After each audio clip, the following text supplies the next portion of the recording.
In this video, I thought I would make a couple of quick upgrades to my electronics lab here.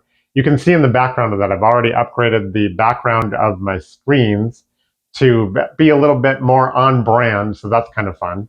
And the other thing I did was separate the two screens in Windows 10 so that the two monitors are now extended. The desktop is extended across the two monitors. Before it was duplicating. And now I'll be able to watch the overhead camera here on the monitor, the large monitor, while I'm doing work on the laptop itself.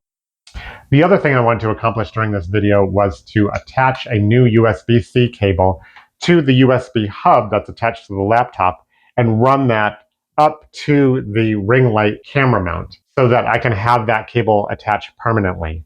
Previously, I was using a data cable that I had to actually keep pulling out and swapping into my video editing station so that I could transfer the footage from my camera over to that workstation and then bring it back here every time I wanted to film something on the workbench.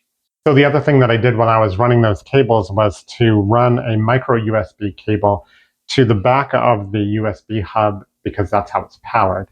And I can run that back down to a power strip that I have behind my electronics lab here that has USB power.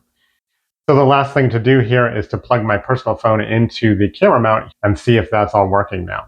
So that worked pretty well. And now that I have my monitors extended in Windows 10, you can see that both are showing different things. On the left on the main monitor here, I'm going to be able to show that overhead camera so I can actually see what I'm doing on the workbench and record it.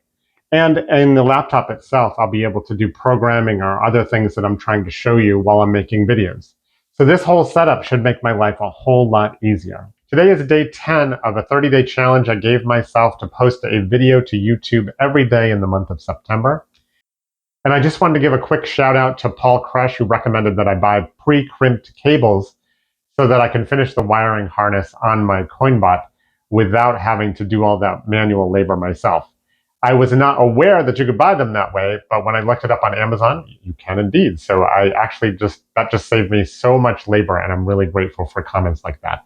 If anyone else has comments like that or suggestions about how to make these videos better or things that I can do to improve my efficiency while building the robot, please don't hesitate to leave a comment down below. And I think that's enough for this video. For now, that's my 2 cents. Thanks for watching, everyone, and have a great day.